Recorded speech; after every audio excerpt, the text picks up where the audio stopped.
The call came on a Tuesday morning. Tom Anderson was fixing his kitchen sink when his phone buzzed against the countertop. He wiped his hands on his jeans and glanced at the screen. It was his sister, Kate. "Hey, what's up?" Tom asked, wedging the phone between his ear and shoulder as he tightened a pipe fitting. The silence on the other end lasted a beat too long. "It's Mom," Kate said finally, her voice cracking. "She's gone, Tom." The wrench slipped from Tom's hand and clattered into the sink. The world seemed to tilt beneath him, and he gripped the edge of the counter to steady himself. His mother, Eleanor, had been in perfect health just last week when they'd had Sunday dinner together. She had laughed as she told stories about her garden club, her eyes bright and alive. "What happened?" he managed to ask, his throat suddenly dry. "Heart attack," Kate said. "The neighbor found her when she didn't show up for their morning walk." Tom closed his eyes. His mother was only 68. Too young.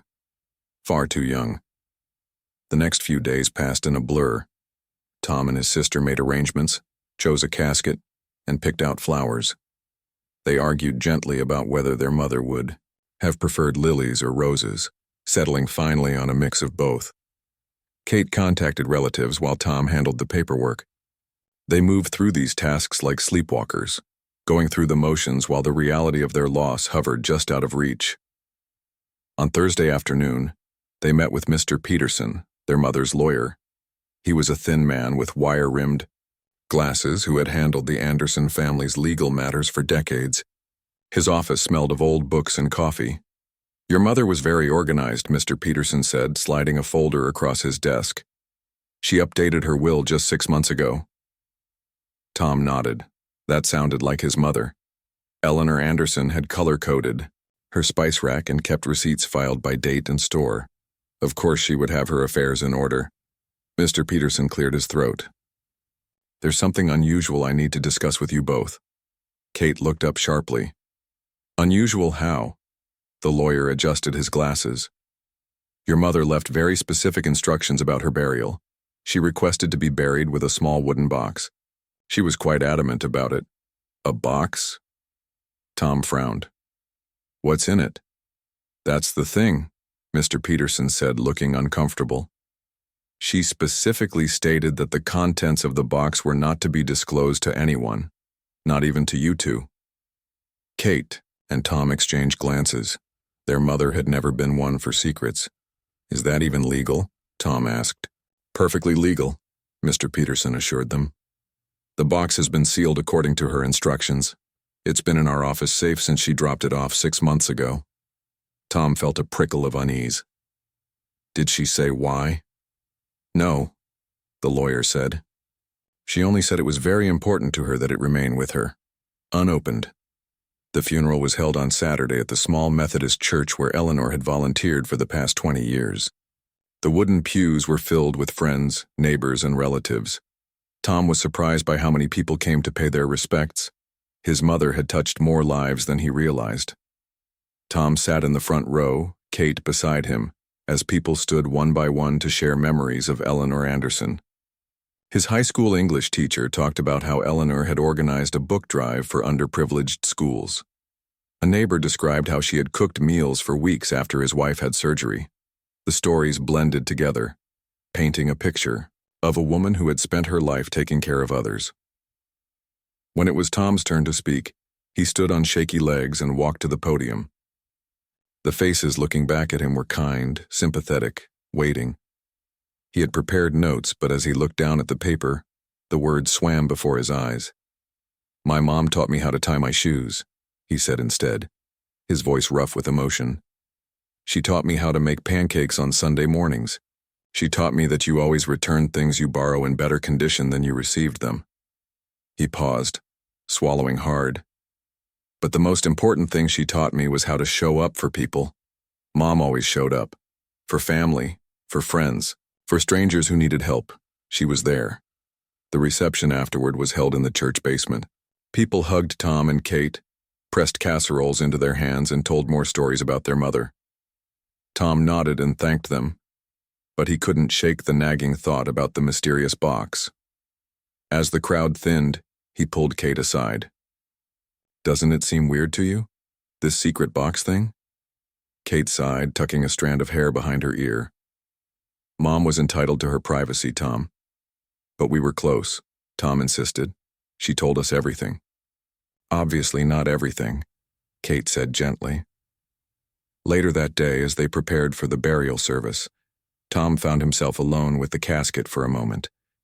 It was a simple wooden one, just as his mother would have wanted. No flash, no unnecessary expense. The small wooden box sat on a table nearby, waiting to be placed with her. Tom glanced around. No one was watching. He picked up the box, surprised by how light it was. About the size of a paperback book, it was made of dark wood with a simple brass clasp. There was no lock, just a thin line of wax sealing it shut. He turned it over in his hands, trying to guess what might be inside. Letters, photographs, jewelry. Tom? Kate's voice made him jump. He set the box down quickly. They're ready to begin.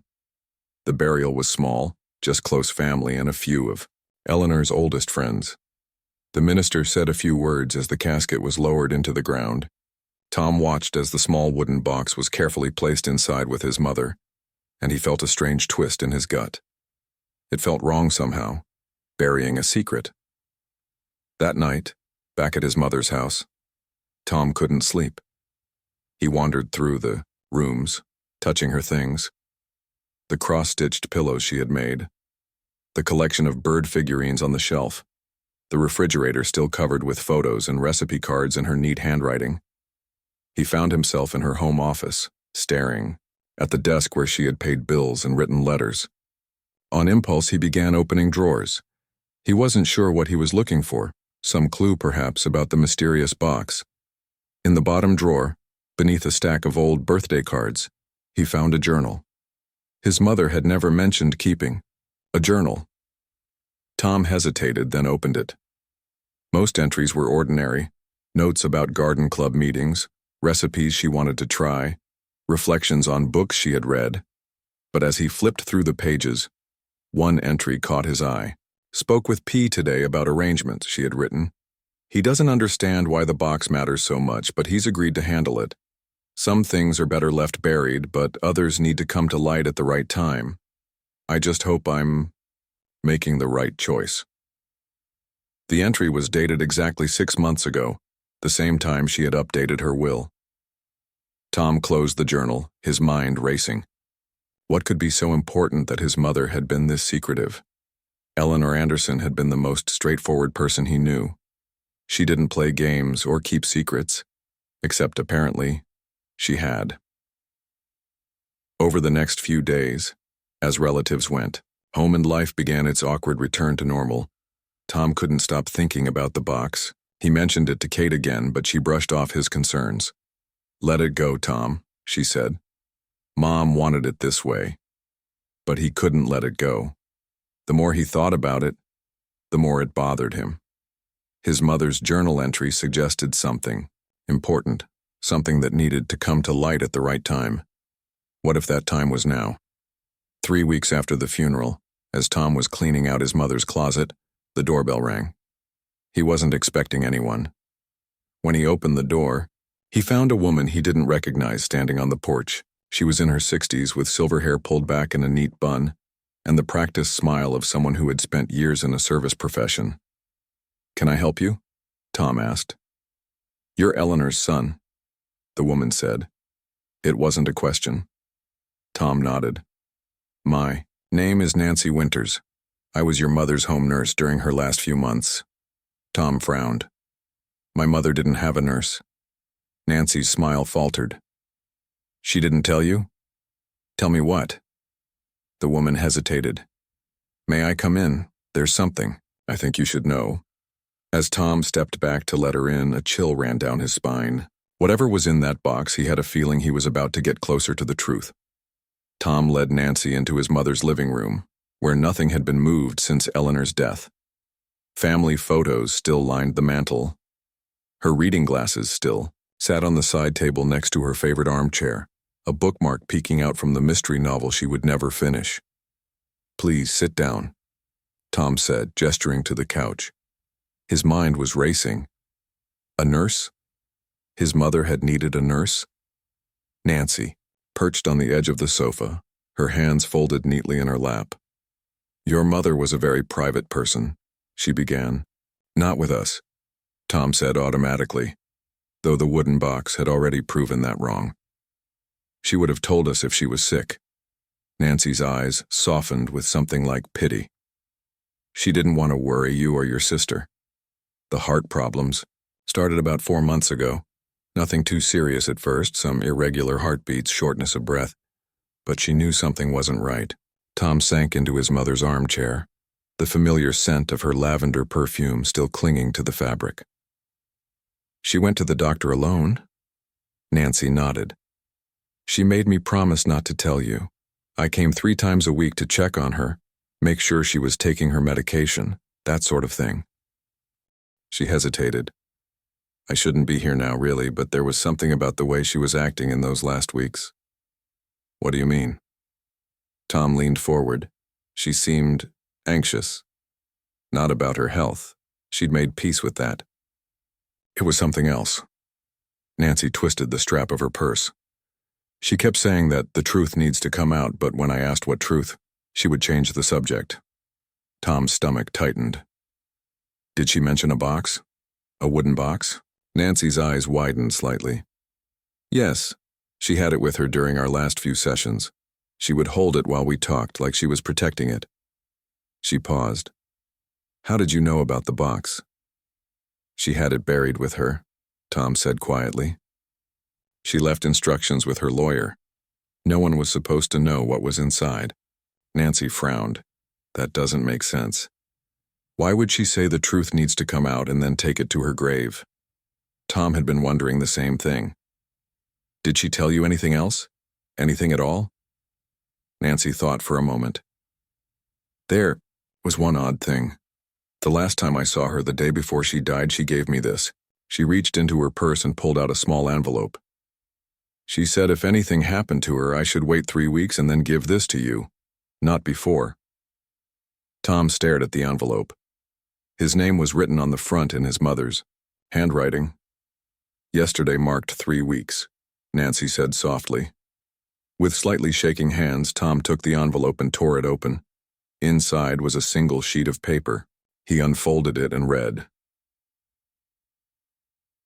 Tom. If you're reading this, then I'm gone, and Nancy has kept her promise. I'm sorry for the secrets. I never wanted to keep things from you and Kate, but some truths are complicated.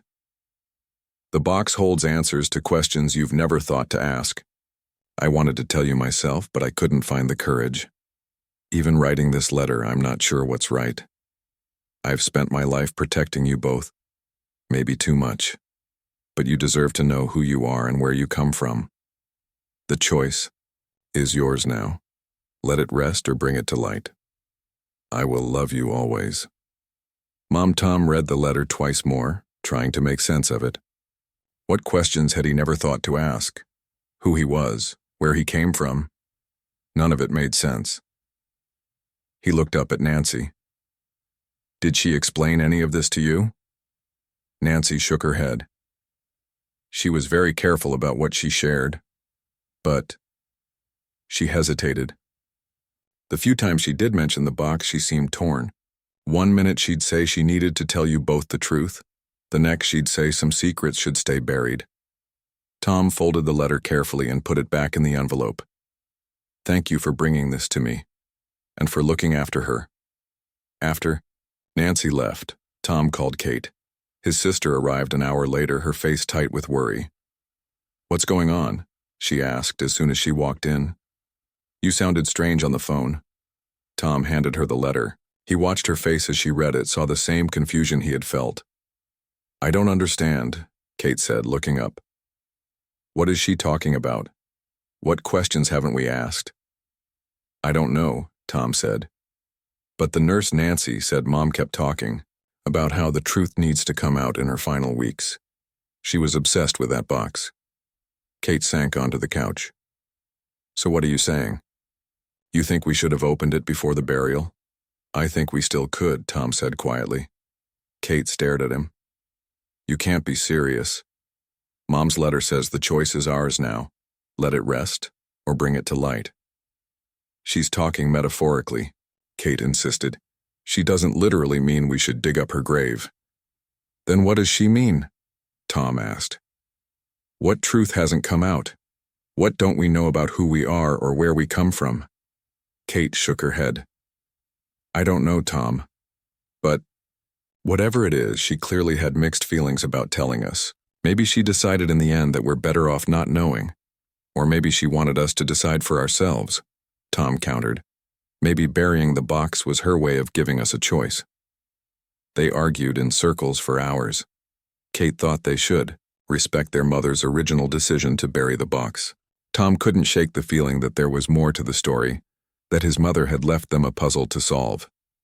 As the sun began to set, casting long shadows across the living room, Kate finally stood up. I need to get home to the kids. Can we please just take some time to think about this? Whatever Mom was hiding, it's been hidden for a long time. A few more days won't make a difference.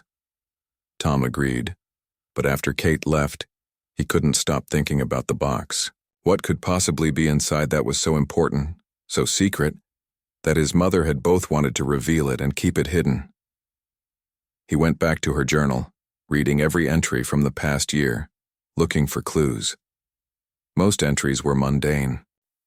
Book club meetings, garden updates, a new recipe for banana bread. But here and there he found hints that something had been weighing on her mind. Saw an old photo today and it all came rushing back. Sometimes I think time heals nothing. It just buries things deeper. Had dinner with the kids. Tom looks more like him every day. I wonder if he'll ever notice. Dreams again last night. Always the same one. Always the choice. Speak or stay silent. Tom frowned at the page. Him? Who was him? His father had died when Tom was just 5 years old. A car accident, his mother had always said. There were few photos of him around the house, and Eleanor had never seemed comfortable talking about him. On a hunch, Tom went to the hall closet where his mother kept old photo albums. He pulled out the oldest one, from before he was born. There were pictures of his mother as a young woman, her hair long and dark, her smile carefree in a way he'd never seen in person. Toward the back of the album, he found a small envelope taped to the inside cover. Inside was a single photograph that had been folded in half. Tom carefully unfolded it. It showed his mother standing next to a man he didn't recognize. Not his father. This man was taller, with darker hair and a different build. They were standing in front of a lake, both smiling broadly. His mother couldn't have been more than 20. Tom turned the photo over. Written on the back in faded ink were the words, Lake George, summer 78, ENDD. His father's name had been Robert. Tom's heart began to pound. Was this what his mother had been hiding? A relationship before his father? But why would that be such a secret? Why would that be something he and Kate deserved to know? Unless the thought that formed in Tom's mind was so unexpected, so potentially life-altering that he almost pushed it away. But once it took root, he couldn't ignore it. What if Robert wasn't his real father? The next morning, Tom received a letter in the mail. No return address, just his name and address typed on a plain white envelope. Inside was a single sheet of paper with typed text. The answers you seek are in the box. Your mother wanted you to know, but she was afraid. Some secrets protect the living, not the dead. You have the right to know who you really are. The letter was unsigned. Tom called Kate immediately. Did you get one too? He asked when she picked up. Get what? A letter. Anonymous. No, Kate said slowly. What did it say? Tom read it to her. There was a long silence on the other end of the line. Then Kate sighed. We need to talk to Mr. Peterson again. They met at the lawyer's office that afternoon. Mr. Peterson seemed uncomfortable when Tom showed him both letters, the one from his mother and the anonymous one. I can't tell you what's in the box, he said firmly. Attorney-client privilege doesn't end with death. We're not asking what's in it, Tom said. We're asking if our mother gave you any other instructions, any message for us if we came asking questions. Mr. Peterson hesitated, then reached for a file on his desk. She did leave this. He handed them another envelope. She said to give it to you only if you came back with questions about the box. Inside was another note in Eleanor's handwriting. My dear children, if you're reading this, you've found your way to the questions I never had the courage to answer in life. I'm sorry for that. The box contains the truth about our family, a truth I've kept hidden for decades. The choice to open it is yours, but know that once some doors are opened, they can never be closed again. All my love. Mom, Tom, and Kate looked at each other. In that moment, they both knew. They had to find out what was in that box. That evening, Tom and Kate sat at their mother's kitchen table, surrounded by half-empty pizza boxes. The sunlight had faded hours ago, but neither had bothered to turn. On more than the small lamp above the stove, their faces were shadowed, tired. We need to be practical about this, Kate said, pushing her glasses up on her nose. Even if we decide we want to open the grave, we can't just show up at the cemetery with shovels. Tom nodded. He'd spent the afternoon researching online. It's called exhumation, he said. And you're right. We'd need a court order. A court order, Kate repeated flatly. Do you have any idea how difficult that would be to get, or how expensive? I've been looking into it, Tom said. There are legal grounds for exhumation, medical reasons, criminal investigation. He hesitated. Family rights. Kate rubbed her temples. And what exactly would we tell a judge? That our mother left us cryptic notes about a mystery box? Have the letters, Tom pointed out. And Nancy would testify about what Mom told her in those last weeks. Do you hear yourself? Kate's voice rose. This is crazy, Tom. We're talking about digging up our mother's grave based on… what? Some vague hints? An old photo of a man we don't recognize? Tom spread his hands on the table. Don't you want to know the truth? Mom clearly wanted us to find out eventually. Why else leave all these breadcrumbs? Maybe she was confused at the end. Kate suggested softly. The heart medication, the stress of keeping her illness secret. She wasn't confused, Tom interrupted. She was deliberate. The box, the letters, making Nancy wait exactly 3 weeks. She planned all of this. Kate was quiet for a long moment. What if the truth hurts more? People than it helps? She finally asked. What if that's why she was so torn about revealing it? The question hung in the air between them. Tom had been so focused on solving the mystery, he hadn't fully considered the consequences of what they might discover. I need to know, he said, at last. Even if it's painful, don't you? Kate didn't answer right away. She stood and walked to the window, looking out at the darkened street. I have the kids to think about, she said quietly. If this turns into some big scandal, how will it affect them? What kind of scandal could it possibly be? Tom asked. Kate turned to face him. I don't know, Tom, that's the point. We have no idea what's in that box. It could be anything. They left it there for the night, agreeing to sleep on the decision. But Tom barely slept at all. He kept thinking about his mother's words. You deserve to know who you are and where you come from. The next morning, he called a lawyer, not Mr. Peterson, but someone with experience in unusual legal cases. The consultation was expensive, but Tom felt it was worth it. The lawyer, a woman named Diane Powell, listened carefully to the whole story, without interruption. Legally, you have a case, she said when Tom finished. Not a strong one, but not impossible either. The letters from your mother suggest she wanted you to have this information eventually. The problem is proving that the box contains something of legitimate importance to you and your sister. How do we do that? Tom asked. We'd need to convince a judge that whatever is in the box is significant enough to justify the exhumation, Diane explained. Family history, medical information, evidence of some kind, but without knowing what's actually in there. It's a catch-22, Tom said. We need to know what's in the box to get permission to open the box. Diane nodded. Exactly. But there might be another approach. You mentioned your mother's nurse, Nancy, and this photograph of your mother with an unknown man. If we can build a case that there may be questions about your parentage, that might be enough. Tom's stomach tightened. Even though he had considered this possibility himself, hearing someone else say it out loud made it more real. I'll need to talk to my sister, he said. Kate was furious when Tom told her about the meeting with the lawyer. You went behind my back, she said, pacing his living room. We agreed to think about it, not to start legal proceedings. I just wanted information, Tom said, to know if it was even possible. And it is. But we'd need your support too. As next of kin, Kate stopped pacing. I can't believe we're even discussing this. Do you know how people will react? Our friends, the neighbors, Mom's church group? They'll think we're grave robbers. This isn't about them, Tom said. It's about us, about our family. Our family, Kate repeated. Yes, exactly. Our family includes my husband and my children. How do you think they'll feel when this becomes the talk of the town? When the kids hear rumors at school? Tom hadn't considered this angle. We could keep it quiet, he suggested. Just a small private exhumation. Kate laughed humorlessly. There's no such thing as a small private exhumation, Tom. Not in a town this size.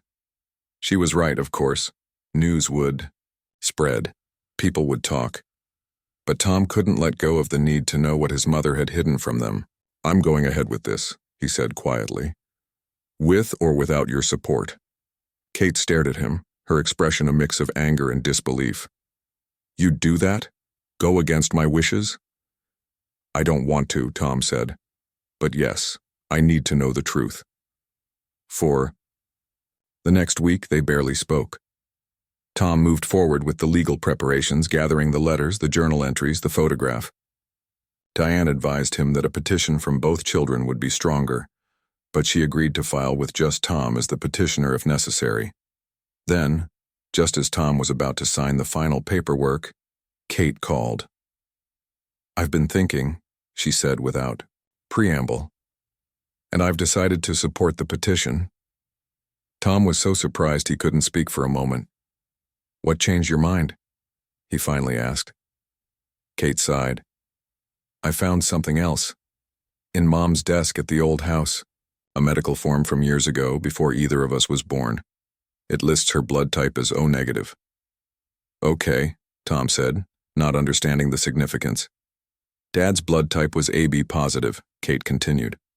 I remember because he used to donate blood regularly, and he always talked about how rare his type was. Tom still didn't see where this was going. It's basic biology, Tom, Kate said impatiently. If Mom was O negative and Dad was AB positive, then you couldn't be their biological child. The genetics don't work. Someone with O blood can only pass on O, and someone with AB blood must pass on either A or B. There's no way they could have a child with O blood, which is what you have. Tom felt like the floor had dropped out from under him. How do you know my blood type? Remember when you had your appendix out in high school? I gave blood for you. We're both O negative, just like Mom. Tom sat down heavily. So I don't know what you are or aren't, Kate said. But there's definitely something Mom wasn't telling us, and now I want to know what it is too. With Kate's support, the legal process moved more quickly. Diane filed the petition for exhumation, citing the letters, the photograph, and the blood. Type discrepancy as evidence that the box might contain vital information about Tom's biological parentage. The judge assigned to the case, a stern older woman named Judge Harriet Chen, reviewed the initial filing with skepticism. She ordered a hearing where both sides could present their arguments. Both sides? Tom asked Diane. Who's opposing us? The cemetery, for one, Diane explained. They have strict policies about disturbing graves, and if any other family members object, they can be heard too. Tom hadn't considered that other relatives might get involved. His mother's brother, Uncle Frank, lived across the country and had barely made it to the funeral. There were cousins too, but none that had been particularly close to Eleanor. The hearing was scheduled for 3 weeks later. In the meantime, word got out. just as Kate had predicted. Tom started getting calls from family friends, most expressing concern rather than support. The pastor from his mother's church stopped by, gently suggesting that perhaps Eleanor deserved to rest in peace. "I understand that you're grieving," he said, sitting uncomfortably on Tom's couch, "but disturbing your mother's grave, it's not something to be taken lightly." "I'm not taking it lightly," Tom assured him. "Believe me, this isn't a decision I made easily." The local newspaper ran a small story about the upcoming hearing. The headline was painfully direct: "Son seeks to exhume mother's grave for mystery box." Tom avoided the grocery store, the coffee shop, anywhere he might run into people who had read the article. Kate reported that the mothers at her children's school were whispering when she dropped the kids off. "I told you this would happen," she said, but she didn't withdraw her support. The day before the hearing, Tom received an unexpected visitor. Uncle Frank, who he hadn't seen since the funeral, showed up on his doorstep. "We need to talk," Frank said, his face grim. "About what you're doing?" Tom braced himself for another lecture about respecting the dead, but Frank surprised him. "I know about the box," he said once they were seated in the living room. "Your mother told me about it years ago." Tom stared at him. "You know what's inside?" Frank shook his head. "No. She never told me exactly what it contained, just that it had to do with your father. The real story." "The real story," Tom repeated. "So Robert wasn't my father?" Frank looked uncomfortable. "I can't say for sure. Eleanor swore me to secrecy about what little she did tell me. But I can tell you this. She always planned to tell you someday. She just never found the right time." "And now she's gone," Tom said quietly. Frank nodded. "That's why I'm here. To tell the judge that your mother would have wanted you to know the truth. It's what she would have done eventually, if she'd had more time." Tom felt a surge of gratitude. With Uncle Frank's testimony, their case would be much stronger. The next morning, Tom, Kate, and Diane arrived at the courthouse early. Tom's stomach was in knots. By the end of the day, the judge would decide whether they could open their mother's grave and finally discover what she had kept hidden from them for so long. Courtroom 3 was smaller than Tom had expected. The wood paneling gave it an old-fashioned feel, like something from a TV show about small-town justice. Judge Chen sat behind a raised desk, her gray hair pulled back tightly, reading glasses perched on the end of her nose as she reviewed documents. Tom, Kate, and Diane sat at one table. At the other was a lawyer representing Oak Ridge Cemetery, a balding man in his 50s named Gregory Walsh. Behind him sat 2 cemetery board members and the groundskeeper, all looking uncomfortable in their Sunday best. Uncle Frank had arrived, at the last minute sliding into a seat in the small gallery behind Tom. A few curious locals had also shown up, including Nancy, who gave Tom an encouraging smile. Judge Chen looked up, surveying the room over her glasses. "This is a petition for the exhumation of Eleanor Marie Anderson, deceased approximately 2 months ago. The petitioner is her son, Thomas Anderson, supported by her daughter Catherine." "Anderson Chen." She glanced at Tom. "No relation to me, I assume?" "No, Your Honor," Tom said. The judge nodded. "Mr. Walsh, I understand Oak Ridge Cemetery opposes this petition?" Walsh stood. "Yes, Your Honor. Oak Ridge has strict policies regarding the sanctity of burial sites. Exhumation is only permitted in cases of criminal investigation or relocation of remains. This unusual request falls under neither category." "Thank you, Mr. Walsh. Ms. Powell, you may present your case." Diane rose, straightening her jacket. "Your Honor, this is indeed an unusual case, but one with legitimate grounds. Eleanor Anderson left behind evidence suggesting that she wanted her son and daughter to discover information that she had kept hidden during her lifetime." For the next 20 minutes, Diane methodically presented their evidence. The letters, the journal entries, the photograph of Eleanor with the unknown man, and the blood type discrepancy.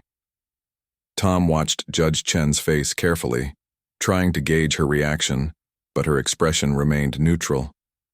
"Furthermore," Diane continued, "we have a witness who can testify to Mrs. Anderson's state of mind in her final weeks."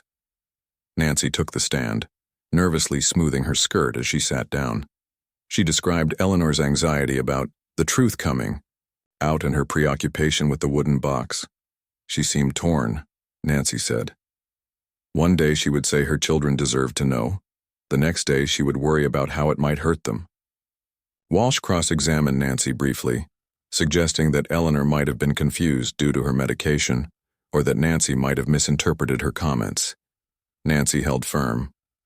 "I've been a home nurse for 27 years, she said with quiet dignity. "I know the difference between medication confusion and moral struggle." Next, Uncle Frank took the stand.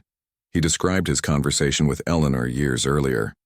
"She told me there was something important about Tom's father that she'd never shared," he testified. "She made me promise not to say anything, but she always planned to tell the kids herself someday."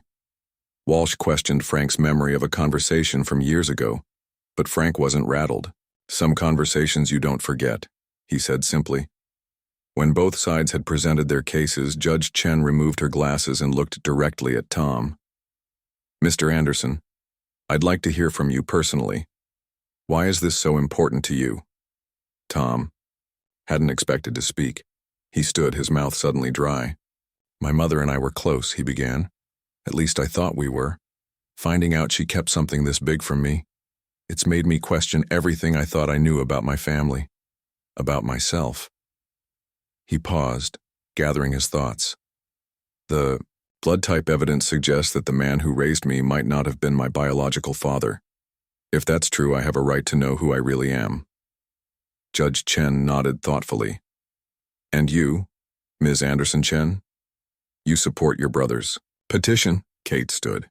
"I do, Your Honor. Our mother left us these clues for a reason. I believe she wanted us to find the truth even if she couldn't bring herself to tell us directly." Judge Chen asked a few more questions, then announced she would take 30 minutes to consider her decision. As they waited in the hallway outside, Tom couldn't sit still. He paced back and forth while Kate watched him with concern. "Whatever happens," she said, "we did everything we could." Tom nodded but couldn't bring himself to speak. The possibility of never knowing what was in the box now seemed unbearable. When they returned to the courtroom, Judge Chen didn't keep them in suspense. After careful consideration of the evidence, she began, "I find that there are sufficient grounds to grant the petition for exhumation. The multiple communications from the deceased, suggesting her desire for her children to have this information, combined with the medical evidence regarding blood types, creates a compelling case." She looked directly at Tom and Kate. "I want to be clear that this is an unusual ruling. I'm granting this petition because I believe your mother intended for you to have this information, even if she struggled with how to provide it." Tom felt a rush of relief so strong it made him dizzy. Kate grabbed his hand and squeezed it tightly.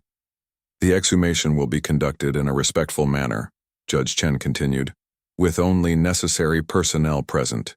It will take place tomorrow morning, at 7 a.m. before regular cemetery visiting hours. The box may be removed from the casket, but the remains of Eleanor Anderson are not to be disturbed beyond what is absolutely necessary. Is that understood?"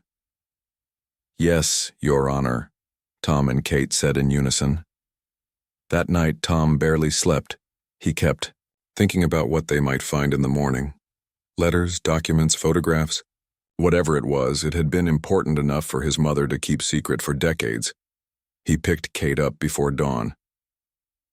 They drove to the cemetery in silence, both lost in their own thoughts. The sky was just beginning to lighten as they parked, near the cemetery gates where a small group was already waiting. Diane, a court representative, the cemetery director, and 2 workers with shovels and other equipment. "The grave is in Section C," the director said. "This way." They walked in, solemn procession through the quiet cemetery. The morning air was cool and damp, mist clinging to the grass between the headstones. Birds were beginning to sing in the trees that lined the paths. At Eleanor's grave, everyone stopped. Her headstone was simple. Eleanor Marie Anderson, beloved mother, friend, and teacher. Below was her birth date and the date of her death, a span of 68 years that seemed both too long and too short. The court representative, a serious young woman named Lisa, read the court order aloud. Then she nodded to the workers. "You may proceed." The next hour was surreal. Tom and Kate stood side by side, watching as the workers carefully removed the layer of sod covering their mother's grave. Then they began to dig. The sound of shovels cutting into earth seemed unnaturally loud in the quiet morning. Kate slipped her hand into Tom's. "Are you okay?" she whispered. "I don't know," he answered honestly. As the hole grew deeper, Tom found himself holding his breath. What if the box wasn't there? What if someone had already removed it? What if it was empty? Finally, one of the workers looked up. "We've reached the vault." The concrete burial vault that protected the casket had to be opened with special tools. Tom turned away briefly, finding it hard to watch this part. When he looked back, the workers were carefully lifting the lid of his mother's casket. Tom had prepared himself for this moment, or thought he had. But seeing the casket open, glimpsing the still form of his mother inside, made his knees go weak. Kate let out a small sound, something between a gasp and a sob. "There," the worker said, pointing. "The box is there, by her hands." The court representative stepped forward. "I'll retrieve it," she said. Tom watched as Lisa reached carefully into the casket and lifted out the wooden box. It looked exactly as Tom remembered it from the funeral. Dark wood, brass clasp, a thin line of red wax sealing it shut. Lisa brought the box to a small folding table that had been set up nearby. "According to the court order," she said formally, "Thomas Anderson and Catherine Anderson Chen are permitted to open this box in the presence of witnesses." She stepped back, leaving Tom and Kate standing before the table. "Should we do it here?" Kate whispered, looking around at the small group watching them. Tom hesitated, then shook his head. "Let's take it home, to Mom's house. It feels right to open it there." Lisa consulted her papers. "That's acceptable as long as I accompany you to witness the opening." While the workers began the process of resealing the casket and refilling the grave, Tom, Kate, and Lisa drove to Eleanor's house. They sat at the kitchen table, the box between them. "Are you ready?" Tom asked Kate. She nodded. Together, Tom broke the wax seal with a butter knife, his hands trembling slightly. The clasp was stiff as if it hadn't been opened in a long time. Finally, it gave way with a soft click. Tom and Kate exchanged one last look. Then, together, they opened the lid of the box that their mother had taken to her grave, the box that might hold the truth about who they really were. The kitchen was completely silent as Tom lifted the lid of the wooden box. Sunlight streamed through the window, illuminating dust motes that danced in the air. Kate leaned in closer, her breath catching as they both peered inside. The box contained several items, neatly arranged. On top was a sealed envelope with their names written on it in their mother's handwriting. Beneath that were what appeared to be legal documents, yellowed with age, and a small stack of photographs bound together with a faded blue ribbon. Tom picked up the envelope first, handling it carefully as if it might crumble in his fingers. He glanced at Kate, who nodded, and then at Lisa, the court representative, who sat quietly in the corner observing. "Go ahead," Lisa said. "I'm just here to witness." Tom broke the seal and unfolded the letter inside. He began to read aloud, his voice wavering slightly. "My dear Tom and Kate, if you're reading this, you've gone to extraordinary lengths to find the truth I couldn't bring myself to share while I was alive. I'm sorry for that. A mother should be braver. What I'm about to tell you may be difficult to hear, but please believe that every choice I made was out of love. Tom, the man you knew as your father, Robert, was not your biological father. Before I met Robert, I was in love with a man named Daniel Harlow. We were young and deeply in love, but our relationship was complicated. Daniel was married when we met, though separated from his wife. When I discovered I was pregnant with you, Daniel promised to get a divorce so we could be together. But things went wrong. His wife refused the divorce, and Daniel was killed in a car accident just 2 months before you were born. I was alone, heartbroken and scared. I met Robert 6 months after you were born. He was kind and loving, and he accepted you as his own without question. We agreed never to tell you that he wasn't your biological father. In those days, these things weren't talked about openly. We thought it was better for you to have a normal family. Kate, Robert was your biological father. I've always felt guilty that you two had different fathers without knowing it. The documents in this box include Daniel's birth certificate, our letters to each other, and photographs of us together. There's also a newspaper clipping about the accident that took his life. The most important document is the last one, a letter from Daniel's family attorney. Daniel came from a wealthy family, and he had changed his will to include his unborn child before he died. His family fought this in court and won since we weren't married and you hadn't been born when he died. But the attorney told me something I've kept secret all these years. Daniel's family has a history of heart problems, the same condition that took my life runs in his family. I should have told you this for medical reasons alone, but I was afraid that one revelation would lead to another. I hope you can forgive me for keeping this from you. Know that Robert loved you, Tom, as if you were his own, and I have loved you both with all my heart. Always, Mom. Tom lowered the letter, his hands shaking. He looked at Kate, whose eyes were filled with tears. She had the same heart condition that killed her, Kate said quietly, and never told us. Tom nodded, trying to process everything. All these years I never knew. Robert wasn't my father. Lisa cleared her throat gently. Would you like me to step outside? Give you some privacy? Tom had almost forgotten she was there. Yes, please, just for a few minutes. After Lisa left, Tom and Kate began looking through the other contents of the box. The photographs showed their mother as a young woman, radiant and carefree, standing beside a tall man with dark hair and a warm smile. In one photo, they were on a beach, arms around each other, laughing at the camera. In another, they sat on the hood of an old car, holding hands. He has your eyes, Kate said, studying one of the pictures closely. And your smile. Tom couldn't speak. He was seeing his own features reflected in the face of a stranger who was somehow not a stranger at all. The newspaper clipping was brief. Local man dies in highway collision. The article mentioned that Daniel Harlow, 27, was killed instantly when another car crossed the center line. There was no mention of a pregnant girlfriend, no hint of the life that was about to be born. The letter from the attorney was dated a few weeks after Tom's birth. It expressed condolences and explained the family's successful challenge to the will, but it also included a personal note.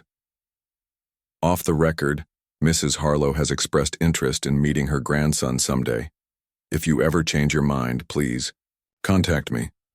There could be family out there, Tom said, looking up at Kate. My biological father's family. People who look like me, who share my blood. Are you going to try to find them? Kate asked. Tom shook his head slowly. I don't know. It's a lot to take in. They called Lisa back in and showed her the contents of the box, which she documented for the court record. After she left, Tom and Kate remained at the kitchen table, surrounded by the pieces of a past they had never known existed. I understand why she kept it secret, Kate said after a while. In her generation, these things were shameful. And then, after so many years had passed, it must have gotten harder and harder to tell the truth, Tom finished.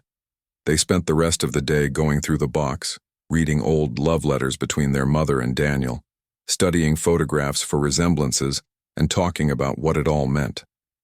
As evening fell, Kate had to leave to get home to her family, but Tom stayed at his mother's house, surrounded by the evidence of a life he'd never known she had lived. Late that night, unable to sleep, Tom found himself searching online for information about the Harlow family. Daniel's parents were long dead according to public records, but he had a younger sister who might still be alive.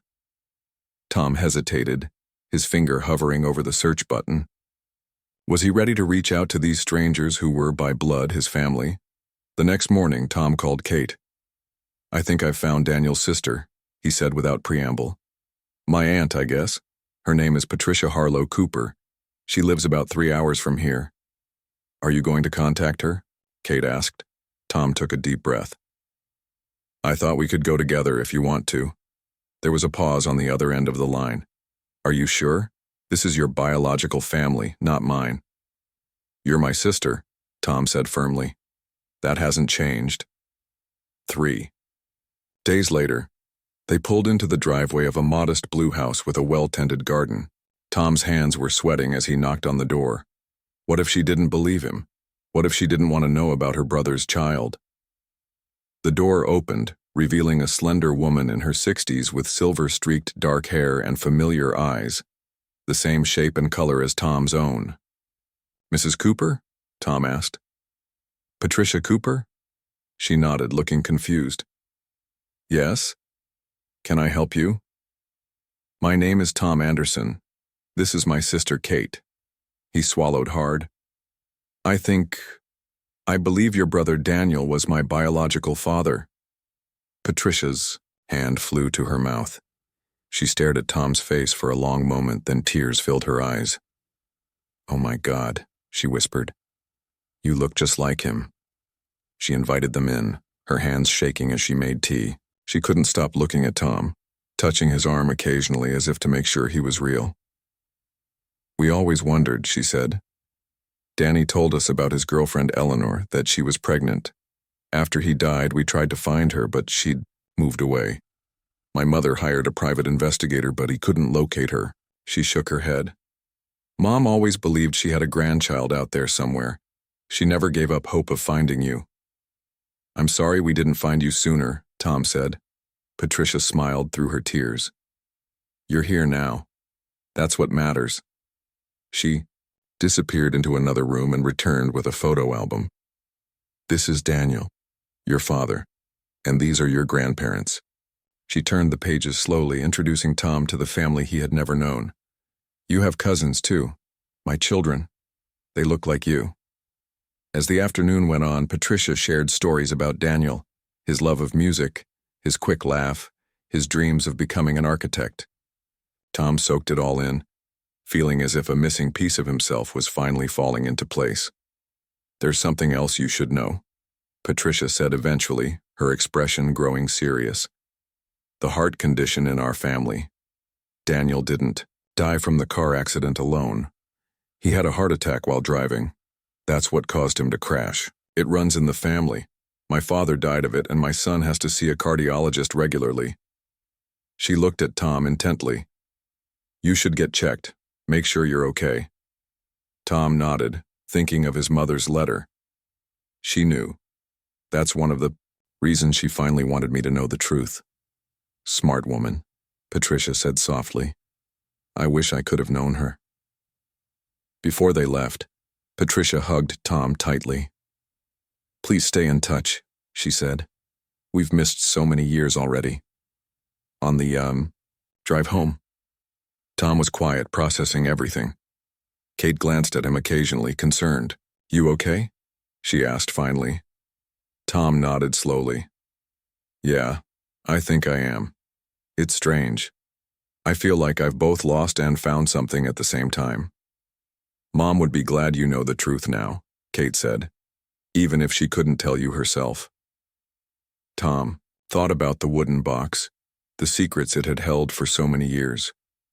He thought about his mother, carrying the weight of those secrets alone. And he thought about Daniel, the father he had never known but whose blood ran in his veins. "I'm going to get that heart test," he said.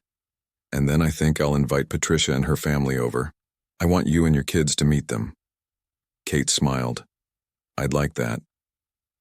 As they drove back into town, past the cemetery where their mother rested, Tom felt a sense of peace begin to settle over him. The truth had been buried for a long time, but now it was out in the open, where it belonged. And though he had learned that his family was different than he had always believed, the most important parts remained unchanged. He and Kate were still brother and sister, bound by love if not entirely by blood. And their mother, despite her secrets, had loved them both enough to find a way to give them the truth, even after she was gone.